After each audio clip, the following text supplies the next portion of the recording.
serving in Baja, and I do bad dad dancing. Nice. Which, I'm Carrie, Miami, and salsa is my favorite. Very good. I'm Mark. I'll be in Belize. My dance is keep the 2 feet firm.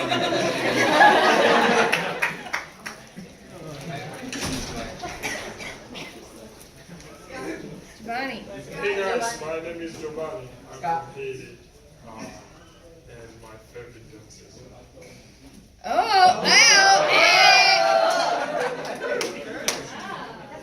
Scott, did we miss you? Scott and Carrie? All right, so I got the introduction. What's the second question? Name where you're serving in your dance. Okay, yeah, I'm Scott Rullo. I'm serving in Houston, and yeah, dance. I'm not. You seen that movie Hitch? Yes. Just kind of like keep it, in the. That's Yeah, good. yeah, stay in the zone. Yeah, stay in the zone. Stay in the zone. Keep it. Yeah, that's all. Oh. Did we get everyone? I'm What about Kathy. Mel? I serve in Jamaica, and my favorite dance moves are trying to copy the Jamaicans when I'm there, and it just makes them laugh when I try to mimic them. I don't do very well at it. Oh. My name is Mike. I'll be serving in Puerto Rico, and I love rhythmic rhythm dancing.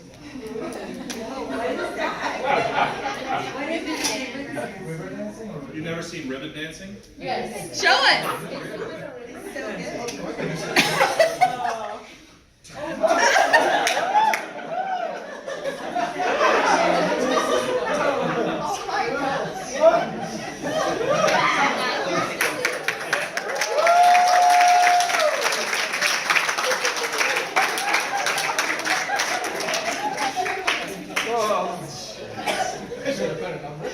You're up, Kathy. You walked into the room. You did. You're I'm here. Catherine. I serve in Belize, mostly, and I have no dance.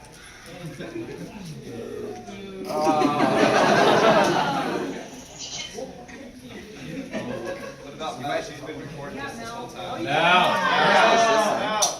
My name is Mel.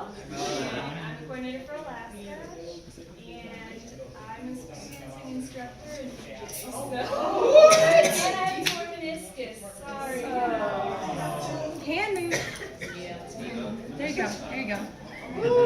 There you go. There you go. All right. Well, hey, I'm going to invite you to do something right now. I'd like you to close your eyes. And in your mind, and remember that I just said in your mind, take off your shoes, and then you're going to put on the shoes of a youth pastor. And think back to September 2017. And you've got this youth group. They're excited to go on a mission trip. So they call Praying Pelican, and you book a trip through Praying Pelican Missions. You're preparing. You've got fundraisers that are going on. You've got meetings that are happening, parents who are nervous. And this happens for 9 months. And then you get on this, in this case it'll be a plane, maybe sometimes it'll be a van, and you drive and you go to this mission site. And you get off the plane, and we'll stick with the plane one for this, this imagination period. And you get through the airport, you finally have all your luggage, you're trying to locate all the kids, yep, everybody made it. And you step out of the airport. And then you're greeted by a Praying Pelican trip leader. And open your eyes for a second. One of the things that we as trip leaders really want to do is put ourselves in the minds of these youth pastors. What do they go through as they get ready for the trip, as they're bringing their group, all the struggles, the hurdles, and as we get ready to meet them? Today, or for a little bit here, I'm just going to talk to you a little bit about first impressions and also being the bridge between cultures. So let me just start with the first impressions piece here. Maybe. First impressions. So as a trip leader, there are a handful of things that we can do right off the bat. Now this could be if you've led trips, for 10 years with us, or if this is your very, very first trip. There are some things that are going to bring comfort to a group leader. This group leader, again, who somehow got permission to take these youth on a plane to a place that they've never been. So as a trip leader, there's a few things here that I'd love for you to take note of. First off, as a PPM trip leader, we really want you to be present, right?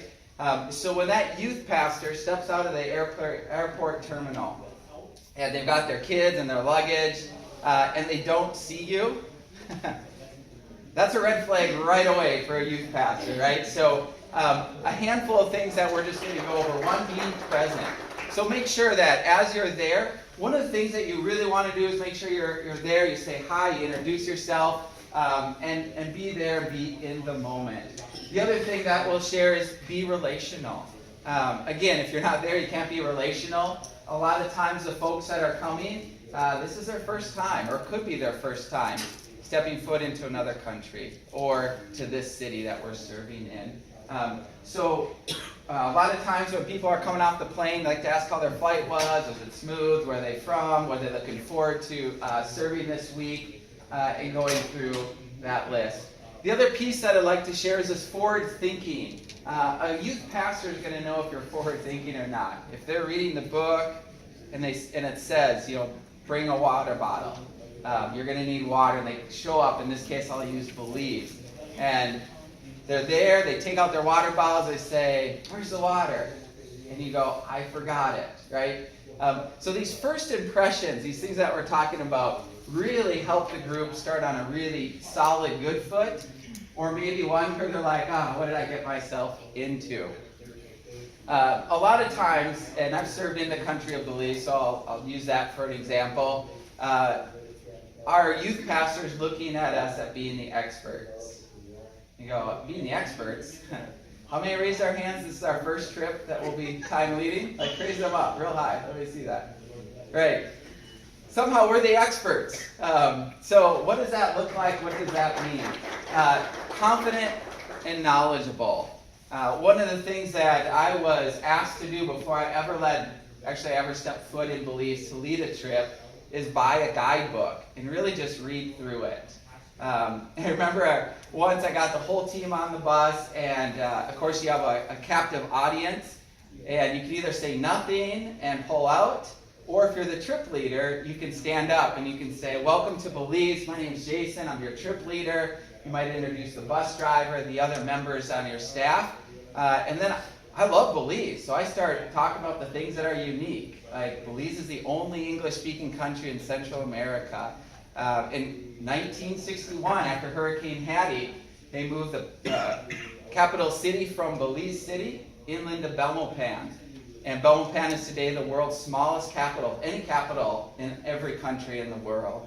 And you can go into things like Belize is only 18 inches above sea level. So take some time to know the place that you're going to be serving in. Google's awesome. I don't know, it was 2004, I think, when I bought the Belize guidebook, and I just read it. I read it on a plane. Again, my first trip in Belize, I was the expert, not because of my experience, but because I took time to learn.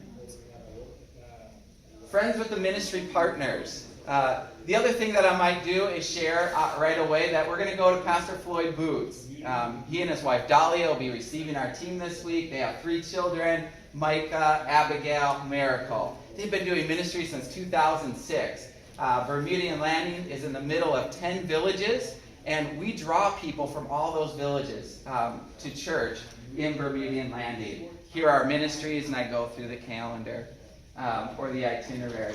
So once again, when we look at first impressions, there's a handful of things that we can do, no matter if we've led trips for years or if it's our first time leading trips.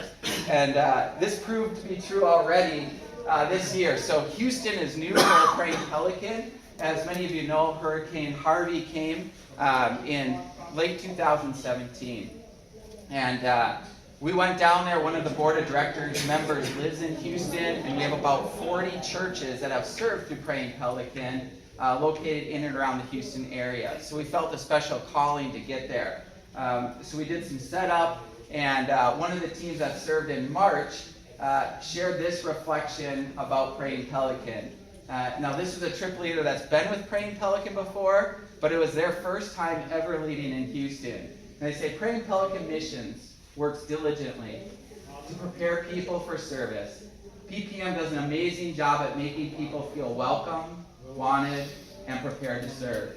The PPM staff are knowledgeable, approachable, and skilled in their ability to communicate, serve, and love on the people that they interact with. So if I go back a little bit, I wrote those points out before I read that review, and that review just seemed to match up really well.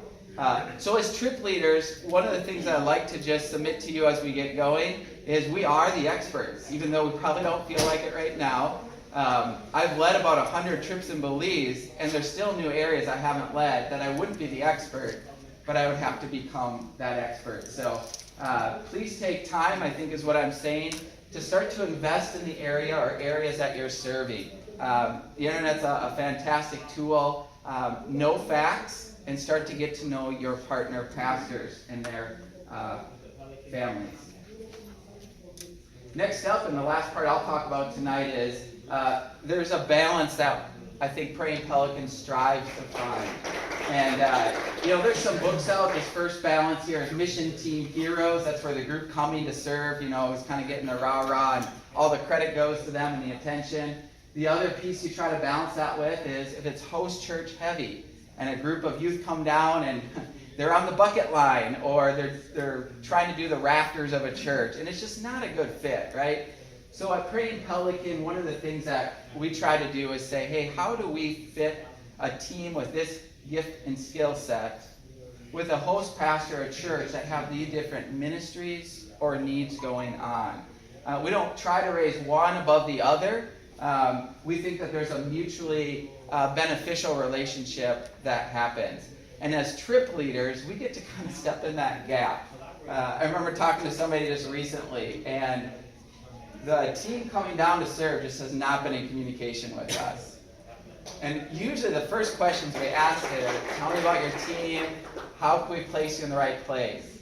And I remember saying, you know what, we're a little bit past that. We have to almost know what the host pastor is expecting and let them know about that so we can kind of guide that. So as trip leaders, a lot of the consulting, this part of it, hopefully will be done for us.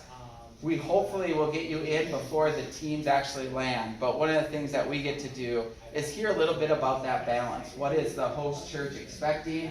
What are their ministries like?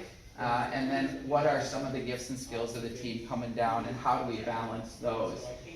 So there's a bird called, I believe this is the red-billed, if you look it up, red-billed oxpecker. And the relationship they have with grazing animals. It's called a mutually symbiotic relationship, and it's for both parties' benefit. So the oxpecker has a great food source. I believe he takes care of the parasites and whatever else that's on this animal, and then the animal is cleaned of those parasites. So oxpecker has some food and a little bit of shelter from its predators. A little bit in the same way, again, at Praying Pelican, we're trying to find the needs and the ministries of the local church. We try to figure out what the gifts and skills, the hopes, the expectations, the dreams of our groups are as they come down. And then we develop this comprehensive itinerary where we unite the global church or the body of Christ. One other thing that I'd like to point out, and I believe it's all in your handbooks. If you did bring your handbook, if there's a pause, go up and get it. We do try to use it a lot during the sessions. But there's something called a Pelican Guide. And for those of us who are new, please know that all the teams will get those mailed out in advance. So the information in there, they may know before you if you don't take time to read it. So please read through that Pelican Guide, just kind of giving you some checklists of to-do here on my time up here. It's separated in 3 different sections. So the pre-trip is kind of before you go, gives us some information about PPM, the foundation of who we are, some of our policies. It goes into the packing list, cultural awareness, and social media. And you can imagine how awkward it is if somebody consulting a group tells all the teenagers, hey, here is our guidelines for clothing. And then the trip leader, the assistant trip leader come, and they're wearing the clothing that the youth pastor, asked exactly about that we said no to. There becomes that disconnect. So within Praying Pelican, knowledge and awareness is something that we value. So please take the resources that we give you and try to read through them, and ask your location leader, what is acceptable, because from location to location, some of that stuff can be tweaked a little bit. What's in there isn't gospel, it's just a good guideline, and it's what all of our teams will be receiving and somewhat expecting. Next section is the during the trip section. This is a great resource for you as a trip leader. Some groups love leading their devotional piece, especially if it's one group from the same church. Other youth pastors are saying, can you please lead that? They do not need to hear from me again. I would appreciate you doing that. And that's where you come in. You can be prepared. Go through those devotionals ahead of time. Write notes on them. But we would love you to be prepared to lead that section. There's other resources in there, health guidelines. And then lastly, there's a post-trip section, which I won't get into today. But the Pelican Guide is a great resource. And then the other thing I'd say in conclusion is please take time to learn about your location. As that group leader arrives, as that youth pastor arrives, remember they've spent maybe up to 9 months fundraising and meetings. And when they get there and they're ready to serve, they want you to be ready. They want you to be the expert. And that's what we're going to be striving for as trip leaders. So thank you for your time. That's all I have. Turn it over to Anna. Thank you.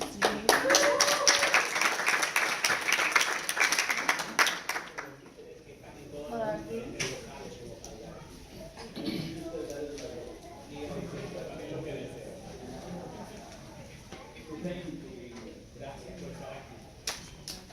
Alright. So, being a trip leader, there is a ton of stuff to balance, like Jason was saying. It's a lot. Your brain is overloaded. We are going to try to go through a lot of that stuff in these sessions. You're going to hear about everything from when it starts, like Jason was saying, when they sign up, through consultation, what that looks like, why is that important to you, why do you need to know about that, what happens when you get brought into the picture, and how you trip lead.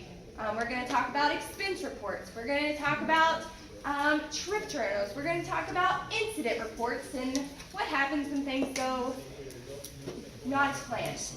We're going to talk about after the trip. We're going to talk about so much stuff your brain is going to feel like it's exploding, and that's okay.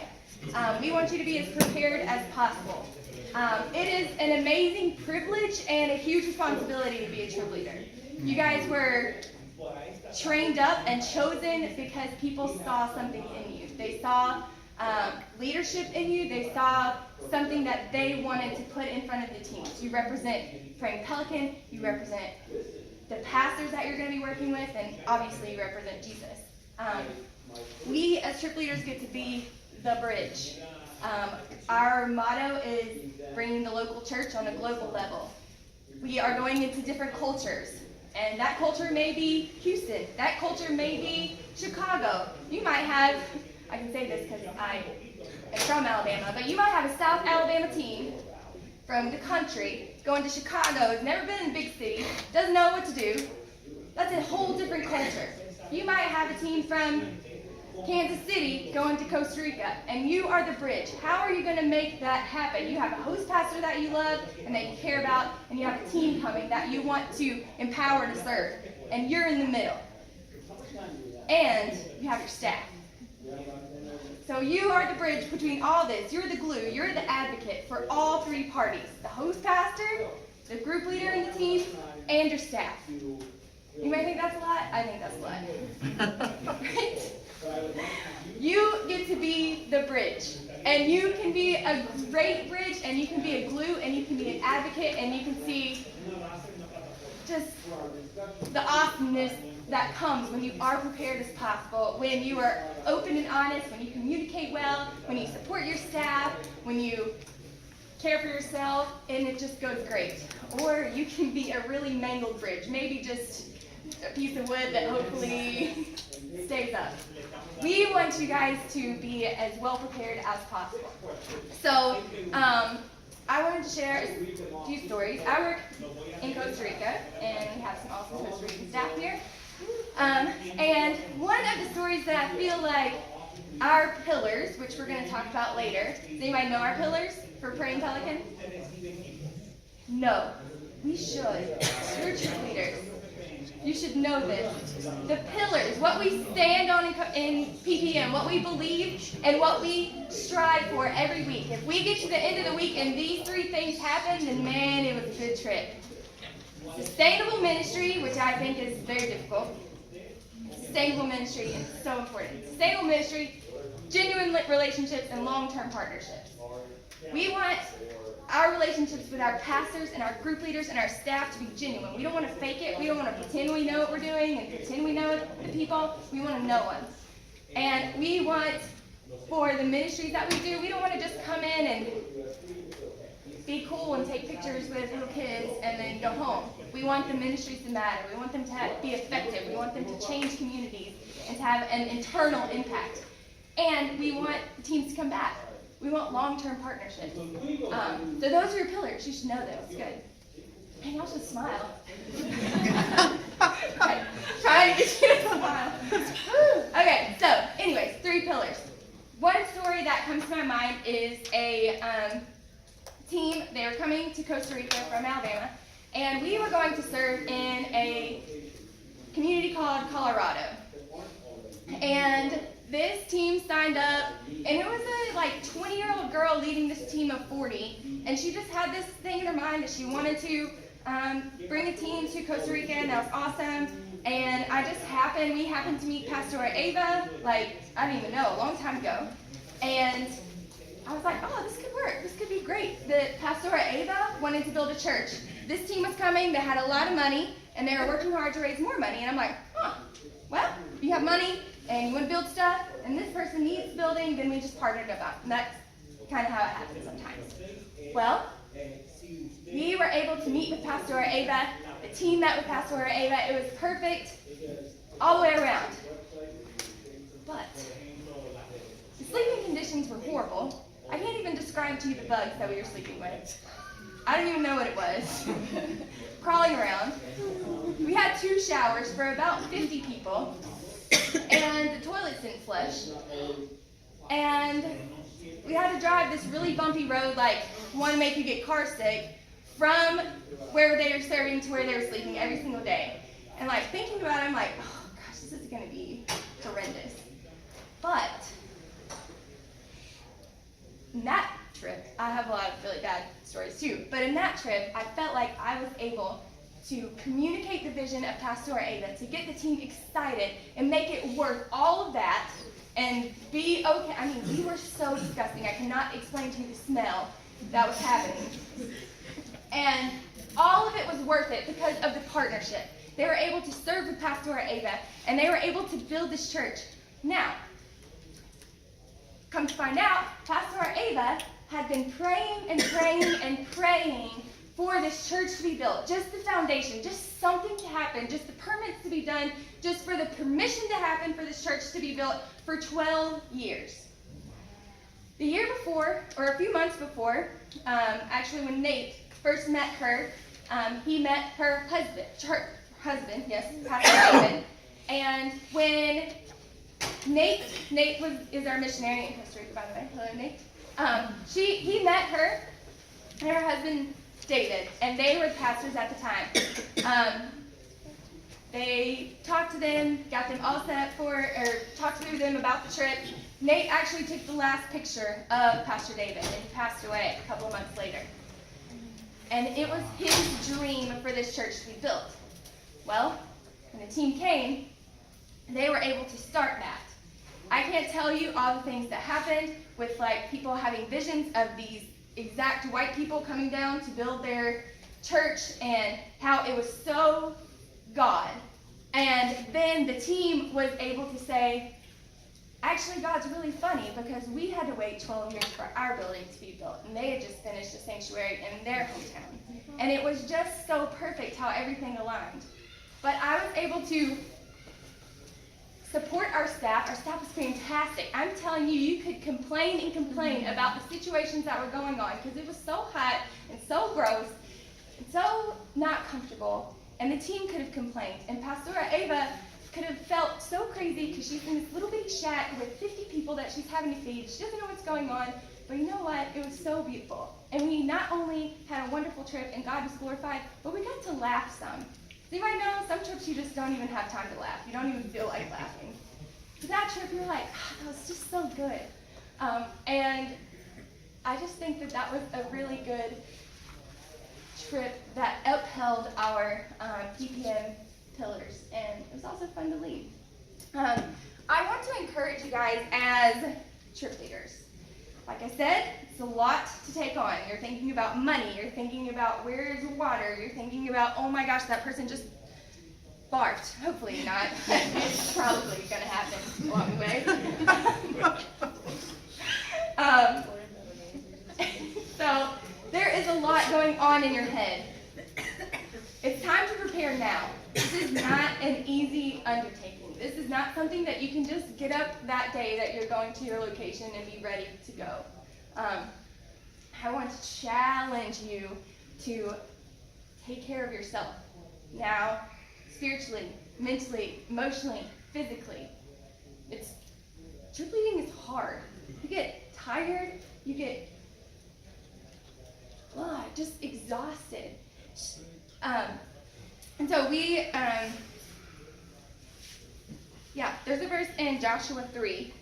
This is when Joshua is talking to the Israelites. They're about to cross into the Jordan, about to go into the promised land. Like, it's about to happen. The Israelites have been talking and talking about the promised land for 40 years, and it's about to happen. And Joshua is preparing them to go. It is a big deal.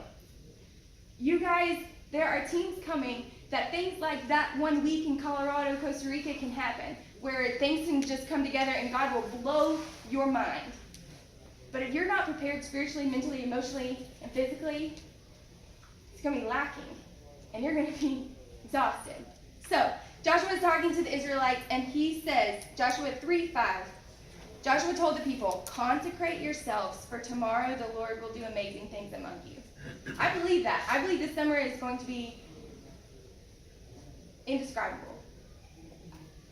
It will be one of those weeks, days, seasons that we're just going to look back and go, that was only God. I challenge you to consecrate yourself. What does that mean? It means laying it out for the Lord. Maybe it means taking the month of May or a week before your trip to fast and to get in the Word, to just take time with Jesus. Let Him fill you up. If you think you're going to do it on your own strength, you're wrong. You're wrong. God has to fill us up. He has to fill us up with His Holy Spirit, with His strength, with His power, with His joy, His commands, and how people can suck the joy out of you. Get filled up before you go. Consecrate yourself.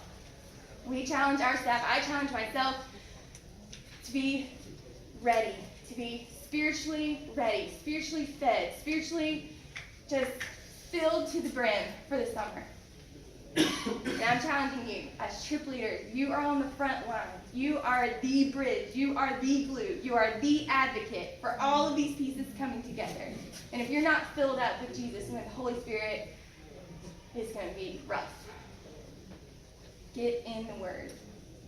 Now, when you get on the trip, a whole different story. And I have a passage. This is one of my favorite passages in the whole world. I really hate to rest. I hate to nap. I hate to sit down. I hate to shut up, really. But this passage is just so good.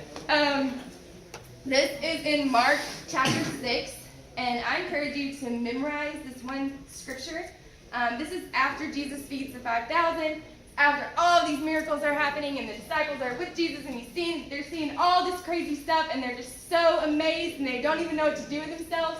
And Jesus, Mark chapter 6, verse 31 says, then, because so many people were coming and going that they did not even have a chance to eat, He said to them, come with me by yourselves to a quiet place and get some rest. So they went away by themselves in a boat to a solitary place. There are going to be days that you do not have time to eat. That you get to the end and you're like, I don't even know where my water bottle is. That's not a good sign. I haven't drank water all day. Yeah, there's going to be days when so many things come up and you're constantly fighting fires or trying to change, or maybe the itinerary that the consultant gave you, it just didn't work. And you're having to do a whole new itinerary and coming up with plan B, F, Z. And you're going to be exhausted. Do not forsake time with Jesus. Don't do it. When you feel yourself getting depleted, that is when Jesus is saying, come with me to a quiet place and get some rest. If it's just 5 minutes, it's okay. And you, as a trip leader, have the honor and the privilege and the opportunity to raise up your staff. And then Brent's going to talk about this more later, but you're not just a trip leader and like tour guiding and leading the way and calling orders. You also get to like shepherd your staff. You get to mentor them. You get to raise them up. You get to depend on them and trust them. And if you need time with Jesus, like, tell them. They will appreciate it if you say, hey, I'm sorry, I forgot your names. Laura, I'm going to step away for 5 minutes. Can you make sure VBS is going good? It's okay. Communicate with your staff. Do not neglect your time with Jesus. Get up earlier in the morning if you need to. Don't neglect it. There are going to be days that you are so exhausted and you don't get done until 11 o'clock. Man, get filled up. Take time. Even the disciples, even Jesus, I'm sure you've all heard it, even Jesus had to go away to a quiet place and spend time with his Father. How much more do we need to be there? So that's my challenge to you guys as you are here this week. As you go home, before you head to your locations, get filled up. I don't know what it means. And we don't assume that everybody coming here has their lives together. Our full-time staff doesn't have our lives together. We are all broken and crazy sinners who God has chosen to use. And we don't have to pretend that we have it all together. But you have an opportunity before you go and serve and just get right with Jesus. Just spend time with him. Dig into his word. And it'll be good. That's where you start. All the other stuff will fall into place. What time is it? 25 minutes. Oh, okay. Okay, so I want to explain, that's my main challenge, okay? Don't forget that. Spend time with Jesus, before and during. It's important. But, does anybody know what consulting is? Yeah? Yeah? Anybody? No? Okay. Consulting is like my favorite thing on the planet. What that is preparing the group leaders for the trip. So they get registered, and they call in, and they are getting their group together. I and the full-time staff and some of our other ministry leaders, there's lots of titles going around here, but people are talking to the group leaders and getting them prepared for the trip. Tomorrow we're going to talk about this more in depth. I just want to give you like a brief overview so you know what you're coming into tomorrow, okay? So, we are all talking to these group leaders. Every single team that registers gets a personal call, and they're talking about plans and preparations, and the consultant is making itineraries.